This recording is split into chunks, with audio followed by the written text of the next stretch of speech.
All right, welcome back to another Wednesday training. Super excited to get into today. I think this is a pivotal concept that people need to take. If you want to change your marriage and you want to change your family, your fatherhood, and just the energy that is happening within your home, you need to change your intention. This sounds maybe silly and like, what does that even mean? And I'm going to get into that but I'm going to tell you right now, for me, my intention was like one of the biggest shifts that I made that actually really transformed my marriage. And I'm going to give you that. I'm going to talk about some of the things that first of all, why it works. Like, what does the science even say about intention, why it's so powerful?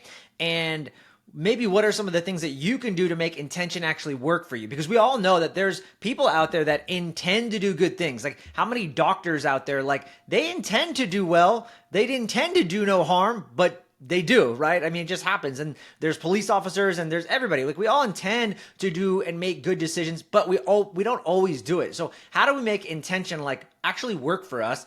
And the interesting thing for me is I didn't actually think of this when I was in my marriage, and my marriage was a wreck. I mean, I talk about my story all the time. You know, I've been married 11 years. I have two boys, 10 and 6. And probably for 10 of those years, my marriage was in shambles. It was in disarray. It was just a roller coaster of like, man, I don't know from one week to the next if it's going to be a good week or a bad week. And there were definitely more bad weeks than there were good weeks. But when I really transformed my life and my marriage and my fatherhood, where my kids were before, just 2 years ago, were yelling, spitting at me, kicking at me, that no longer happens. And so when I reverse engineered this process of like, well, what was I doing? Like, what was the biggest difference? I found out it was intention. And that was one of the things that I used, and it was being intentional. And I would have never thought of that, but it really was being intentional, paying attention, being intention. Those two concepts together really help shift my marriage in a positive way. And I think it's going to help you too. Now I've actually gotten into reading more about intention. And there's a great book by Lynn McTaggart called The Intention Experiment. And she dives into a lot of the science and stuff. So we're going to talk about that here. One quick thing, for some of you may not even know me, you're tuning in live, you may not even know who I am. My name is Joel Evan. I'm a best-selling author. I'm a coach. I'm a former first responder for 15 years, working in some of the busiest cities on the West Coast, Oakland and San Francisco. And like I mentioned, I've been married for 11 years with a couple kids, and I am just passionate about helping men build unshakable marriages and deeper connection with their kids, because at the end of the day, you can have better health, you can have an amazing career. These are things that I had, but my relationship was never dialed in. And so I always came back home not being fulfilled. And I see so much in terms of suicide and just mental health when the relationship at home is in disarray. And that for sure, luckily I was doing so well in two other areas of my life that it didn't bleed into too many mental health issues. But as we know, not feeling safe where you should feel safe, the safest, I would rather go out to work and potentially dodge bullets as a police officer than actually have to come home sometimes. And I'm sure many of you can feel that way. So I have, quote unquote, figured it out. I've cracked the marriage code, if you will. And I figured out a systematic framework to get men better. And I'm doing that already. I've got hundreds of clients already that have seen and gone through that process. So if you're interested in learning more, simply DM me or comment #hero, and I will send you more information of what it looks like to be part of this amazing men's community that I have created with the help, of course, others. And so if you're interested in learning more about that, feel free to reach out to me. Anything I can do to help. I've got free PDFs. I've got a 3-day course that I've already created that I'm going to be sending out to people. So let me know what I can do to help support you in your journey, because I know what it's like to be in a miserable state and not be able to fix it. So let's get into this. Let's get into this idea about intention. Okay. So 1951, a guy named Gary Schwartz, he was doing experiments on intention and energy and just seeing like, how is this happening? And he didn't understand it. So one of the experiments he ran, though, to kind of really like figure out, can energy be transmitted from one person to the next person remotely? Is it even possible? Like, can we prove it? And so he used an amplifier and some other devices to actually kind of measure this. And one of the experiments he ran was, he had his students put a hand over this amplifying device that would measure energy and frequency. So if it went up, he knew like, okay, the energy has transferred, and he could prove that just by his hand moving around and, the energy going up. So, and what he saw was movement created it. Well, can this movement, though, be transferred to someone else to create that amplification? And that's exactly what he did. He had the student put their hand over this device that like measured amplification essentially. And then what he did is he had the student reach out their hand towards his direction, and then he did movement with his hand to create energy to be transferred. And he saw that it actually moved. There were movements that were picked up by the amplifier, and yet the student wasn't moving. So the signal passed through Schwartz's body and traveled to the other student. The student had essentially become an antenna, okay, receiving this signal from Schwartz. Pretty crazy, right? So why do we even care? What's the point of all this? Well, here's the deal. Every movement we make, okay, appears to be felt by the people around us. And the implications of this are staggering, right? I mean, what if we were admonishing our child? What might be the physical effect on our child if like we're wagging our finger at this person and saying, you know, dude, what, like, why'd you do that? Like your child might actually feel as if this person were getting shot with a wave of energy, negative energy in this case. And some people might even have more powerful positive or negative charges than others. So it just depends, right? And so I really think energy, intention, like how are we showing up as fathers and husbands in our relationships? What is filling our brain and our thoughts? And how are we bringing that energy to the family? Because we know now it's transferable and there's more experience. I just gave one example of experiments on Gary Schwartz's experiments, but there's many, there's multiple. The book, read the intention experiment. There's tons of them. This is just one of them. So as fathers and husbands, I think we need to be really wary of our thoughts, right? A negative thought about yourself, like I'm untalented, lazy, or even your children, right? How often do you say things like, oh, he's such a snob, or she's lousy at math, or my kid, don't worry, like he's shy. I used to say that all the time when he wouldn't respond to other parents. And I'm just thinking, well, what is that actually telling his brain? Like he's now assuming on this belief, and that may not even be true. And so what happens is they might ultimately manifest itself as a physical energy and become a self-fulfilling prophecy, right?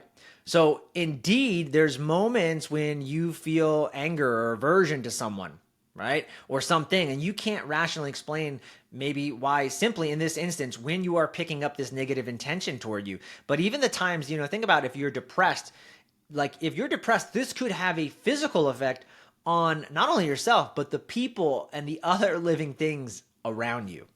So I think intention, thoughts, how are we showing up? Now, here's why intention is so important in marriage.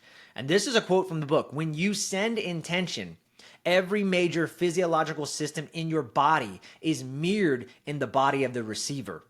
Intention is the perfect manifestation of love. Two bodies become one. Wow. That like blew my mind when I read it. I underlined that. I highlighted that because to think when you come together in the world, as in a relationship, you become attached in the quantum, in the particles. They've actually proven this subatomic level, okay? You essentially become one. And so your intention can be mirrored by your other partner. Often I would say you can never change another person. And part of that is true. Like that person does have to want to change.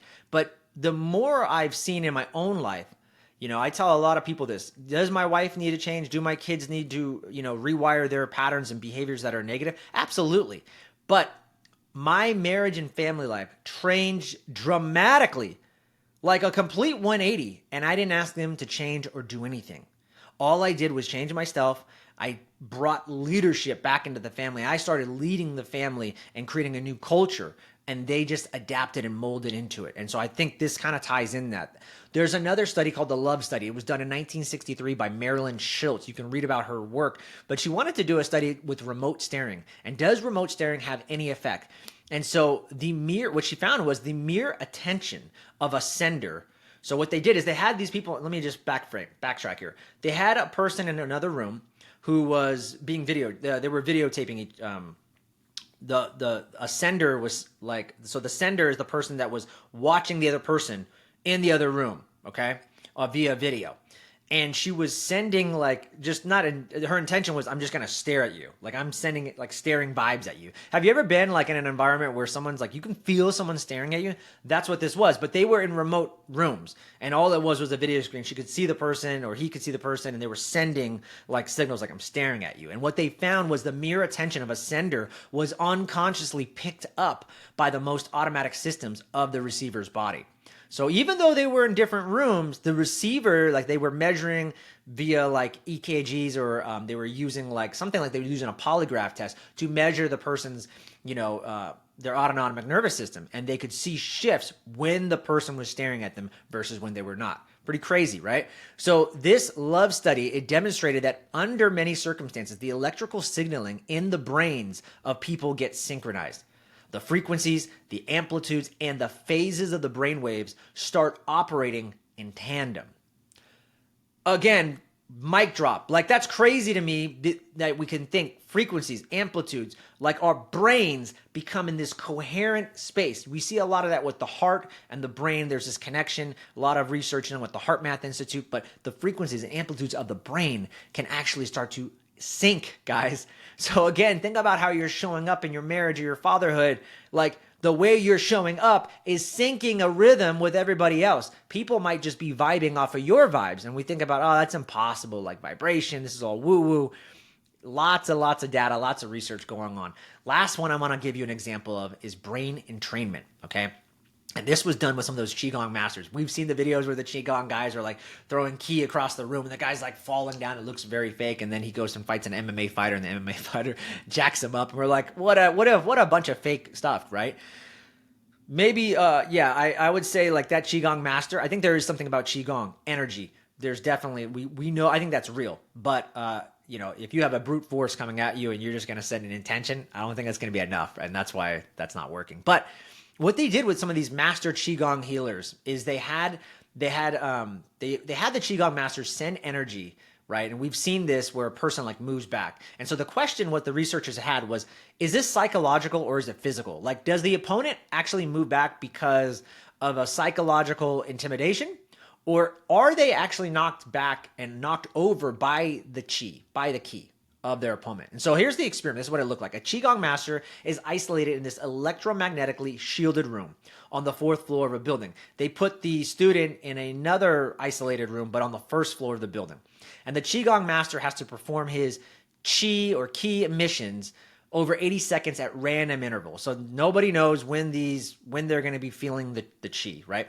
But each time that they track the separate movement, in nearly 1/3 of the 49 such trials, a highly significant result whenever the master engaged in these Qi emissions, his opponent in the other room was physically knocked back. Isn't that crazy? And they had them in an electromagnetically shielded room. So like, how would the energy even get in there?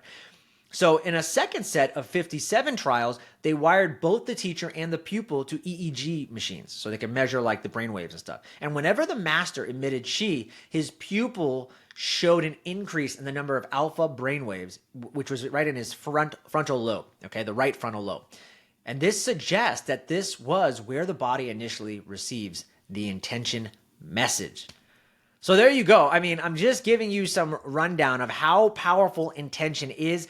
And again, this was not something that I was intentional about when I was actually changing my marriage, but I did when I reverse engineered, how did I get here? How did I do this? Intention was a big part of it. And I wasn't just intentional once or for 1 week or for 1 month. I was intentional for a long period of time.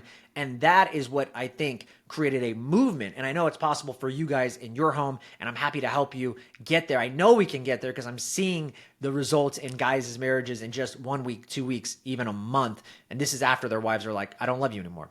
I think we should maybe get separated.